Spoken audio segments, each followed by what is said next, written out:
একটা বিশৃঙ্খল পরিবেশ রয়েছে এখন। বিএনপি অন্য দলের সাথে বিএনপি কিংবা অন্য জনের সাথে যে একটা মানে ঝগড়াঝাটির পর্যায়ে চলে গেছে, পরিস্থিতি অনেক খারাপের দিকে চলে গেছে যাচ্ছে। সিনিয়র নেতারা প্রশ্নতে চলে আসছে, সিনিয়র নেতারাই মন্তব্য করতেছে একজন আরেকটা দলের নামে। তো সবাই ধরে নিচ্ছে যে আগামী দিনে বিএনপি রাষ্ট্র ক্ষমতায় আসবে। বিএনপি যদি রাষ্ট্র ক্ষমতায় আসে, এই যে এক্সটার্নাল যে প্রেশার, সেখানে যদি আমাদের ন্যাশনাল ইউনিটি না থাকে, তাহলে বিএনপি আসলে সবকিছু ম্যানেজ করবে কিভাবে? ব্যারিস্টার রুমিন ফারহান এবং জনাব ফাহাম আব্দুল সালাম ভাইয়ের কাছে প্রশ্ন থাকলো। ভালো থাকবেন, আসসালামু আলাইকুম। শুরুটা জনাব ফাহাম আব্দুল সালামকে দিয়ে। দেখেন, এই যে এক্সটার্নাল প্রেশার যেটা, এটা কিন্তু দুইভাবে কাজ করে। একটা হচ্ছে কি, ধরেন আপনার কিছু পেতে হবে, ধরেন ইউএস কিংবা ইন্ডিয়া কিছু পেতে চায় এবং সেই পাওয়ার জন্য তারা এই যেভাবে কাজ করে যে তারা তাদের যেই বেসিকলি তাদের সরকারের লোকরা এসে আপনাকে সরাসরি অ্যাপ্রোচ করবে, এটা হচ্ছে একটা বিষয়। আর আরেকটা বিষয় হচ্ছে তাদের অনেক তাদের অনেক অক্সিলারি ইনস্টিটিউশনস আছে। ধরা যাক যে মানবতা বিরোধী কাজ হচ্ছে, যেমন আমরা যেই কাজগুলো করেছি গত 15 বছর, সেটা হচ্ছে কি হিউম্যান রাইটস ওয়াচ, এই অর্গানাইজেশনগুলোকে সাথে আমরা একটা র্যাপো গড়ে তুলেছি। কেন? প্রেশার দেওয়ার জন্য। তো এই দুইটা মোটা দাগে আমি বলবো যে এই দুইটা প্রবণতা আপনারা দেখবেন।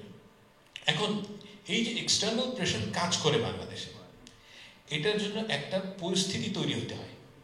সেই পরিস্থিতি হচ্ছে যে কেন আমরা 2013 কিংবা 2018 সালে এই প্রেশার ওইরকম মাউন্ট করতে পারিনি। It's a valid question. আমরা তো ওই সময়ও চেষ্টা করেছি, কেন পারিনি? কারণ হচ্ছে কি যে ইন্টারনালি শেখ হাসিনা দেশটাকে অ্যাটলিস্ট স্ট্যাবিলাইজ করে রেখেছিল। এই স্ট্যাবিলাইজ করাটা আমাদের এক্সট্রিম কস্টের উপর দিয়ে গেছে। গরিব মানুষের জীবন অত্যন্ত, তাদের উপর অত্যাচার হয়েছে, বহু মানুষ মারা গেছে, কিন্তু একটা স্ট্যাবিলাইজড অবস্থায় ছিল, এটা আপনাকে অস্বীকার করা যাবে না। মাইন্ড ইউ, ওয়েস্টার্নরা যখন বাংলাদেশের স্টেবিলিটি চিন্তা করে, তারা সেটাকে চিন্তা করে যেটা তাদের স্বার্থের পক্ষে যায়। অর্থাৎ তারা মনে করে যে বাংলাদেশের যদি রাস্তায় এসে 10,000 মানুষ না মারা যায়, 105-10টা লোক মারা গেল, ডাজন্ট কেয়ার, নো ওয়ান।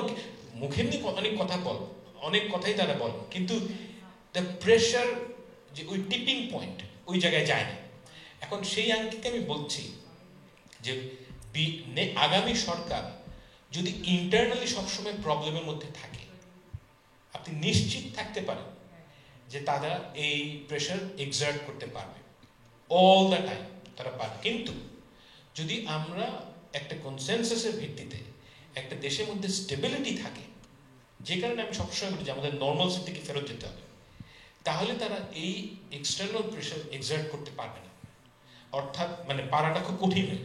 জি বলেন।